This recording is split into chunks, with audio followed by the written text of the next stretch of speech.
कि देश 15 अगस्त 1947 को आजाद हुआ, लेकिन 14 अगस्त 1947 को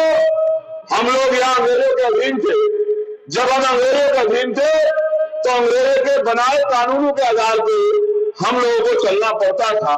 और क्योंकि उस समय गैर बराबरी बड़े पैमाने पे थी तो बहुत सारे अधिकारों से भी हम लोग वंचित थे। फिर देश आजाद हुआ, लेकिन देश की आजादी के साथ बराबर के हक सम्मान हमें नहीं मिले। इसका उदाहरण यह है कि 14 अगस्त 1947 को जिसके पास एक जमीन नहीं थी, 15 अगस्त 1947 को आजाद होने के बाद उसके पास कई बीघा जमीन नहीं हो गई। जिनके पास नौकरी नहीं थी, आजादी के बाद उनके पास नौकरी नहीं आई। जिनके पास रोजगार नहीं थे उनके पास रोजगार नहीं आए। जिनके पास दो धंधे नहीं थे उनको पास दो धंधे नहीं आए। जिनके मकान नहीं थे उनके मकान नहीं आए, और जिनके अकाउंट में पैसे नहीं थे उनके अकाउंट में पैसे भी नहीं बढ़े। अगर असली आजादी आई तो 26 जनवरी 1950 को जब बाबा साहब अम्बेडकर का संविधान लागू हुआ, वो संविधान जो मानव को एक समान बनाता है, वो संविधान जो आपको मुझे भी वो अवसर और अधिकार देता है जो रानी राजा के बेटे को देता है। तो मैं आपसे कहना चाहता हूं कि अभी भी बहुत लंबी लड़ाई है। जहां हमारे महापुरुष छोड़ के गए वहां से बहुत आगे हम नहीं गए हैं। अब तो खतरा और ज्यादा बन गया है, क्योंकि जो सरकारें आज सत्ता में काबिज है वो आपके और आपके बच्चों के अधिकारों को दिन रात लूटने काम कर रही है। जब एक तरफ आपके अधिकारों को लूटने के लिए बड़ी बड़ी साजिश हो रही है और तमाम तरह षड्यंत्र हो रहे हैं, तो आपको भी जागरूक होना चाहिए। जब तक आप सत्ता में नहीं आओ, क्योंकि सामाजिक परिवर्तन या किसी भी तरह का परिवर्तन तब तक नहीं हो सकता जब तक शक्ति आपके पास ना हो, और शक्ति भारतीय लोकतांत्रिक व्यवस्था में सत्ता में है, और सत्ता उनकी आती है जिनके ज्यादा एमएलए जीतते हैं। ये तो उपचुनाव है। हमारा प्रयास ये है कि आपकी मजबूत आवाज विधानसभा में जानी चाहिए। जिस तरह पार्लियामेंट में मैं आपके विषय को उठाता हूं और कोशिश करता हूं कि जो षड्यंत्र हो रहे हैं उनको बेनकाब करके आपको जागरूक करूं, कि आपको एहसास हो कि आपके बच्चों के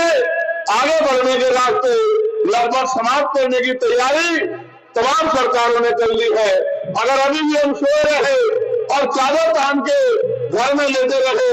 तो वो दिन भी दूर नहीं कि जो बाबा साहब अम्बेडकर ने संविधान में अधिकार दिलाए थे वो भी धीरे धीरे संशोधित होकर खत्म हो जाएंगे। मैं आपको इसलिए कहना चाहता हूं कि आज उत्तर प्रदेश में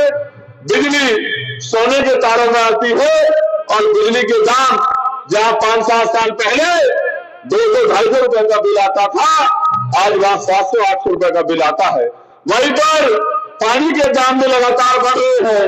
और सरकार के पास इस महंगाई को रोकने का कोई इंतजाम नहीं है। साथ साथ जैसा मैंने आपको कहा कि सामाजिक गैर बराबरी है,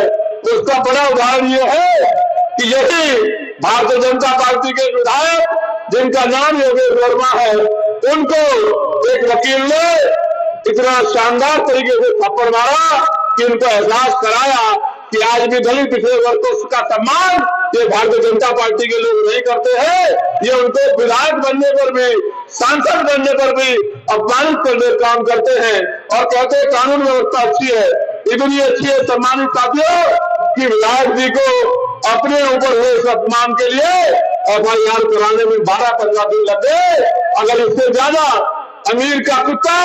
या बैल भी या बकरी भी या गाय भी या भैंस भी अगर चोरी हो जाती तो 10 मिनट में FIR कर लेते और वो बैल बकरी और वो कुत्ता दिल्ली मिल जाते। लेकिन विधायक जी 10-12 दिन भी एडी चोटी का जोर लगा के भारतीय जनता पार्टी की सरकार में अपने सम्मान की रक्षा नहीं कर पाए। अभी ताजा उदाहरण देखिए, कोई भर्ती उत्तर प्रदेश की ऐसी नहीं है जिसका पेपर लीक ना हुआ, और पेपर लीक तो हुआ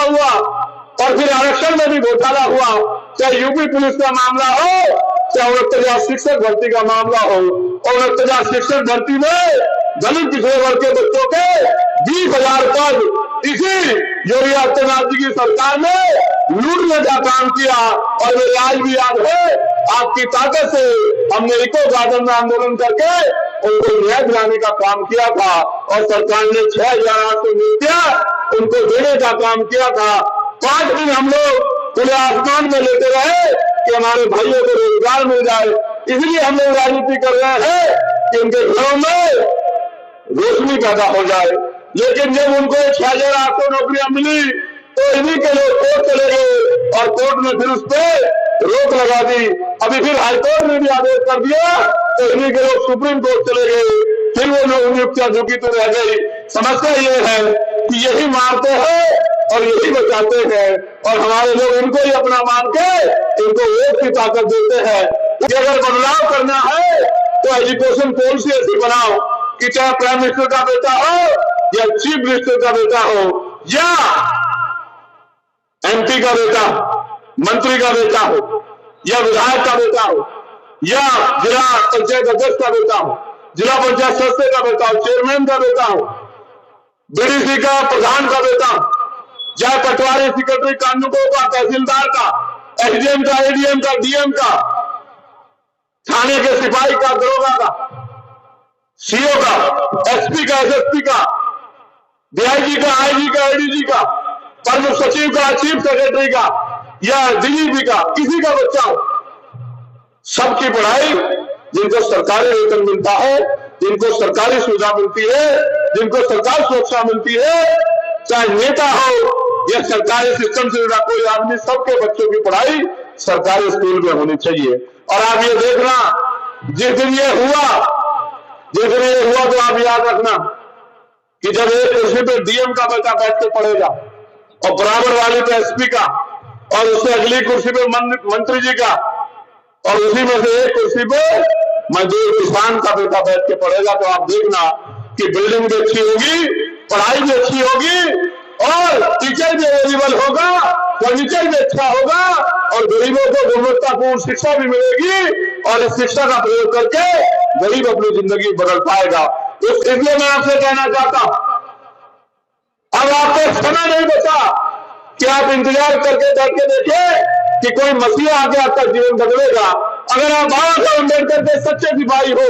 अगर आप समता मूलक समाज बनाना चाहते हो, अगर आप गुलामी में की बेटियां काटना चाहते हो, अगर आप इस देश में इज्जत सम्मान की जिंदगी चाहते हो तो फिर अपनी लड़ाई अपने पैरों पर खड़े होकर लड़ो। और एक ही रास्ता है जो बाबा साहब अम्बेडकर ने दिखाया कि political power is the master की, राजनीतिक सत्ता वो चाबी है जो आपकी सारी परेशानियों का हल कर देगी और इज्जत सम्मान की जिंदगी आपको दिलाएगी। और ये वोट का अधिकार आपके पास है, 20 तारीख को वोट पड़ेगा। ये तो अच्छी बात है, पहली बार साथ लंबे समय बाद आपके यहां ऐसा हुआ होगा कि जनरल सीट पर शेड्यूल कास्ट के एक बेटे को मौका दिया गया है कि वो जाए और अपने समाज में जाके ये अपील करे कि वो उसको ताकत दे। और जिस तरह से हमारे संगठन के लोगों ने भाईचारा बनाया है, जिस तरह से किसानों की लड़ाई हो, पहलवानों की लड़ाई हो और किसी भी वर्ग की लड़ाई हो, जिस तरह से हमारी पार्टी लगातार संघर्ष करती है, मेरा विश्वास है कि 20 तारीख को अगर आपने तय किया तो वो दिन दूर नहीं कि भाई राजेश आपकी वोट की ताकत से एमएलए बन के विधानसभा में जाएंगे। और जिस दिन एमएलए बन के विधानसभा में जाएंगे उस दिन आपके हकों की लड़ाई प्रदेश के मुख्यमंत्री और प्रदेश की सरकार से आंख में आंख डाल के लड़ेंगे। जिस तरह चंद्रशेखर आजाद दिल्ली में खड़ा होकर लड़ता है, उस तरह लखनऊ में खड़े होकर लड़ेंगे और आपकी ताकत बनने का काम करेंगे, आपके छीने हुए अधिकार आपको दिलाने का काम करेंगे। इसलिए मैं आपसे कहना चाहता हूं, अब आपको समय नहीं बचा कि आप इंतजार करके बैठ के देखिए कि कोई मसीहा आके आपका जीवन बदलेगा। अगर आप बाबा साहब अम्बेडकर के सच्चे सिपाही हो, अगर आप समता मूलक समाज बनाना चाहते हो, अगर आप गुलामी में की बेटियां काटना चाहते हो, अगर आप इस देश में इज्जत सम्मान की जिंदगी चाहते हो तो फिर अपनी लड़ाई अपने पैरों पर खड़े होकर लड़ो। और एक ही रास्ता है जो बाबा साहब अम्बेडकर ने दिखाया कि political power is the master की, राजनीतिक सत्ता वो चाबी है जो आपकी सारी परेशानियों का हल कर देगी और इज्जत सम्मान की जिंदगी आपको दिलाएगी। और ये वोट का अधिकार आपके पास है, 20 तारीख को वोट पड़ेगा। ये तो अच्छी बात है, पहली बार साथ लंबे समय बाद आपके यहां ऐसा हुआ होगा कि जनरल सीट पर शेड्यूल कास्ट के बेटे को मौका दिया गया है कि वो जाए और अपने समाज में जाके ये अपील करे कि वो उसको ताकत दे। और जिस तरह से हमारे संगठन के लोगों ने भाईचारा बनाया है, जिस तरह से किसानों की लड़ाई हो, पहलवानों की लड़ाई हो और किसी भी वर्ग की लड़ाई हो, जिस तरह से हमारी पार्टी लगातार संघर्ष करती है, मेरा विश्वास है कि 20 तारीख को अगर आपने तय किया तो वो दिन दूर नहीं कि भाई राजेश आपकी वोट की ताकत से एमएलए बन के विधानसभा में जाएंगे। और जिस दिन एमएलए बन के विधानसभा में जाएंगे तो उस दिन आपके हकों की लड़ाई